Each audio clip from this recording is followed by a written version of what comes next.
All right, and now it's time to preview the New York Jets and the Buffalo Bills matchup, AFC East. Okay? I was so pissed off that those Bills beat the Ravens because I was ready to be 0-1 across the division. But hey, it is what it is. Now the New York Jets have a chance to go up against the team we are trying our best to dethrone in the Buffalo Bills. Josh Allen, MVP quarterback, going up against Justin Fields, coming off a fantastic game.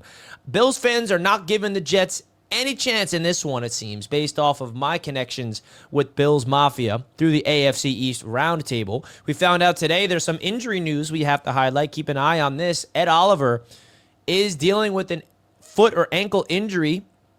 That's new. He was a dynamic piece to that defensive line. Big reason why they won the game. Quinnen Williams was ranked the second best defensive tackle.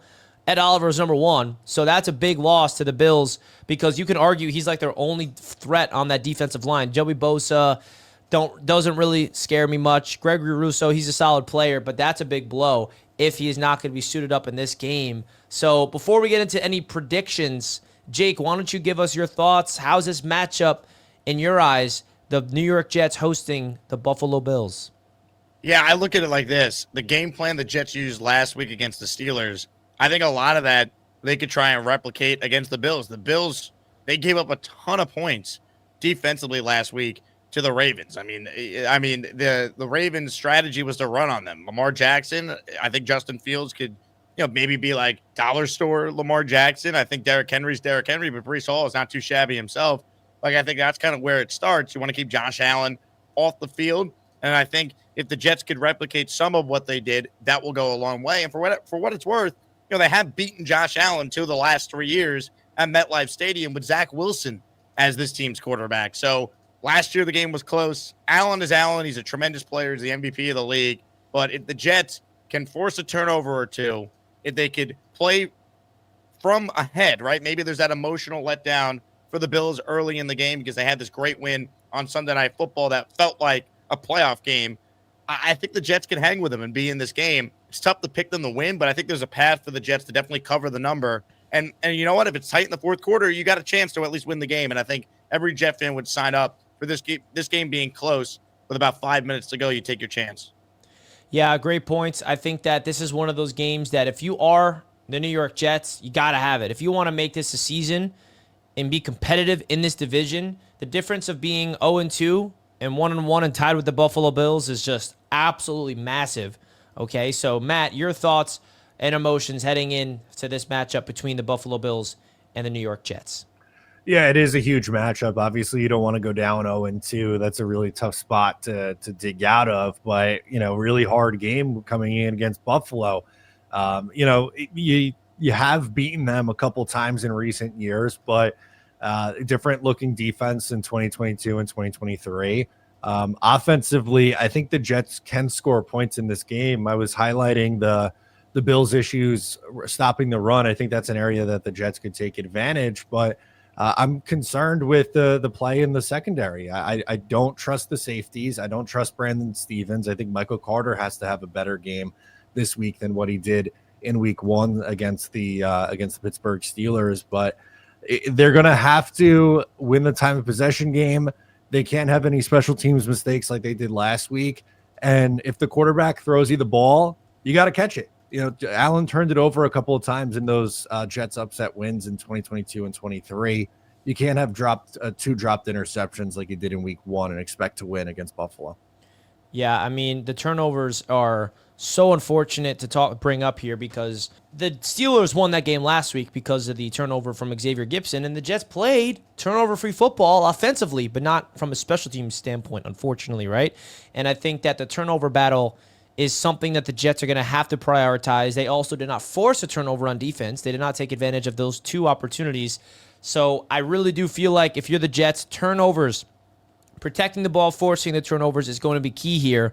What's the defensive game plan? Because now we got to worry about Josh Allen. We let Aaron Rodgers throw 4 touchdown passes on us. Jake, what do you think needs to change defensively? And do you have any hope that we're going to see any signs of improvement from this Jets defense against the Buffalo Bills? Well, I think some of the guys that have bad games should be a lot better. I don't think Michael Carter will have another awful game like what it felt like he was having for a lot of that game. I can't promise you Stevens is going to be better. I don't know if it could be worse, though. Maybe we see Malachi Moore get some more opportunities instead of Tony Adams this week. I think Sherwood will play a lot better. It's tough because you could have the best game plan ever, and Josh Allen is so good. You used to be able to get him when you'd send all-out blitzes. Well, now he's mastered that one. He's playing at a ridiculously high level, which is why I think the turnovers decide the game. If you get an opportunity to pick them off, if there's a pass rush rep that you get where the ball's batted in the air, you got to come down with it. You got to recover a fumble if it's on the ground. If you get an opportunity to actually get a pick six in your hands, you got to catch it. I think the Bills are going to score points. I think the Jets need to have long, sustained drives to give them less possessions, less opportunities with time on the clock, and take advantage of the few opportunities you might get to turn them over. Yeah, I agree with everything you said there. This defense, man, you have the stars playing like stars, but there's one star that I feel like needs to have a better game, and that's Jamie Sherwood, the captain of this defense. He didn't have an off game by any stretch of the imagination, but I feel like for his standards, he did. And I think that being the captain, you got to be able to lead this team, and I really do think it starts with Jamie Sherwood, just like it did with C.J. Mosley all those years. Quinnen Williams was flawless. Sauce was just absolutely locked down. And Will McDonald had 2 sacks. But let's see other players step up, more specifically in the secondary. I need Michael Carter II to wake up, all right? We need to create that turnover. This is the Aaron Glenn era, and we want this Aaron Glenn defense to be about turnovers. That's what he was as a player for the New York Jets. That's the type of defense he coached in Detroit. It's all about taking the ball away, and it was so frustrating to watch these players just drop wide open interceptions, and hopefully that will change here. Matt, is there anybody on the defense that you're looking at that you really want to see kind of be that difference maker in this matchup? Because I feel like there's a lot of guys you can choose from with this defense to have a bounce-back game. Yeah, there absolutely is, and I'm going to piggyback off your comments on the linebackers because I haven't really talked about that yet. There was a lot of focus on the safety play and Brandon Stevens, but an issue that I saw with the linebackers in week 1 is I think they were a little bit too over-aggressive. And you saw that when they were like biting on the play action fake. And, with Rodgers, he's not nearly as mobile as what he once was. So you can get away with it a little bit, especially if the defensive line's getting home. But against Josh Allen and his mobility, you can't have those over pursue moments or, over aggressive. I think they need to play a little bit more reserved, those two specifically. Quincy had the late hit out of bounds too. That was that ended up being a costly penalty. So I think they just got to reel that in a little bit. In addition to Brandon Stevens playing better, Tony Adams giving you even 10% of an effort in tackling, whatever the case is. But I'm looking at the linebacker room because those are two guys who I think are going to be big parts of this defense. I love the speed that they have at the position, but I just didn't love their games in week 1. Now let's get into the predictions. Let's get into what we expect from this game, because it's like we want to predict what's going to happen by being hopeful, but we also want to be on the money about what happens. I was wrong about the Jets-Steelers game. I picked the Jets to win, and I picked it to be a low-scoring game. Both things didn't happen. It was a high-scoring game, and the Jets lost, and the Buffalo Bills. But I got to be honest, man. After seeing the Bills against the Ravens, I had a little bit more confidence than I thought I would.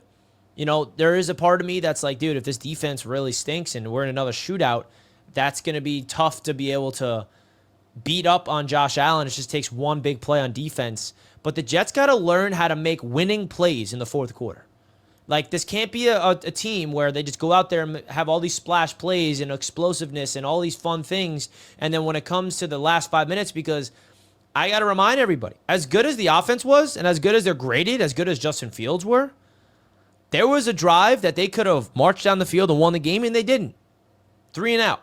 The defense got to stop in the clutch. Finally, the Jets defense got to stop. It was a 3 and out, I believe. Forced the Steelers to punt back to the Jets. We have the ball with like 6 minutes left, and that was the drive to march down the field and score points to ice the game, and they didn't. They had to punt it back.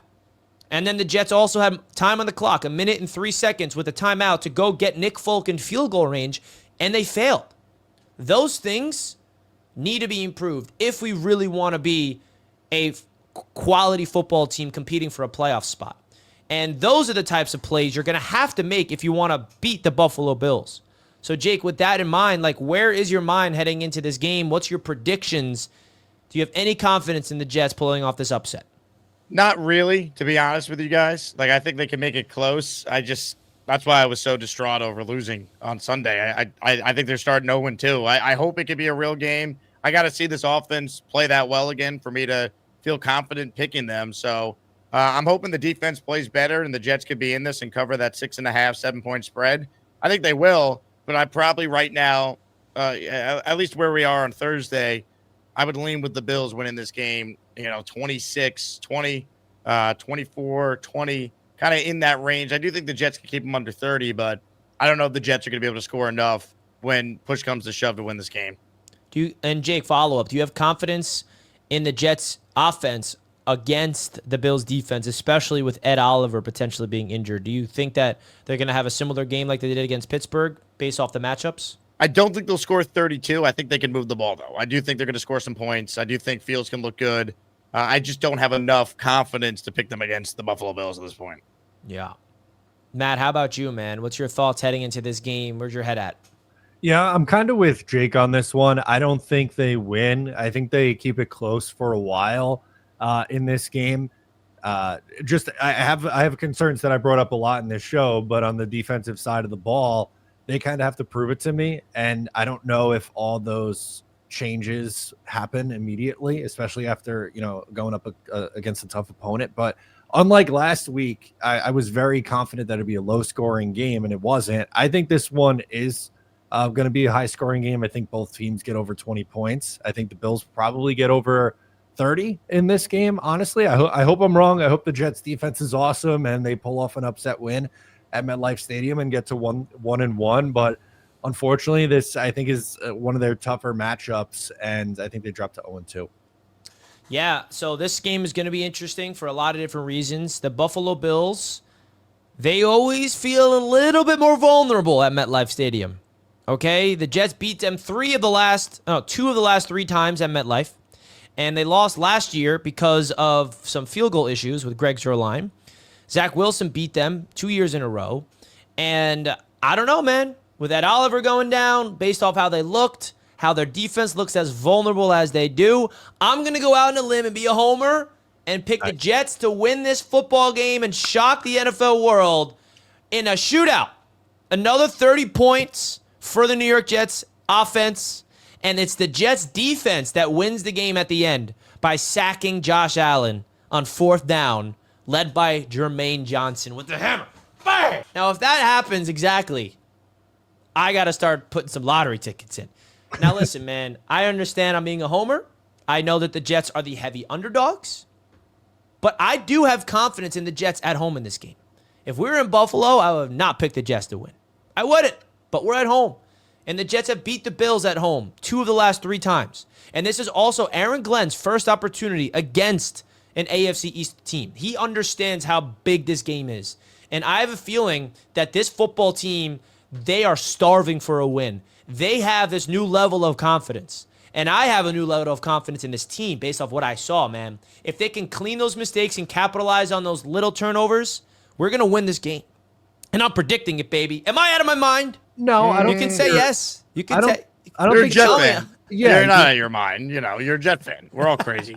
You're a Jet fan, and you're always the most positive guy that I know. So I wouldn't be surprised if every week when we do this show, you spin it into the Jets winning the game. So I'm not surprised. Yeah. Well, I hope you're it right. happens. I too. hope it happens. I'm going to be a homer, and it's okay if I am one, and maybe I'm right. I don't know if you guys know this, but I'm going to be in Buffalo next week. Really? The AFC East Roundtable is doing a Bills-Dolphins event, Thursday Night Football. That'll be fun. And I'm going to be there in Buffalo for the Bills versus Dolphins game. And it's pretty exciting that I'm not going to be worried. Get to sit back and relax and watch the Dolphins and the Bills. And I want this win so bad so I can walk into Buffalo with a smirk on my face. So I can look at all these Bills fans and be like, hey, what happened last week?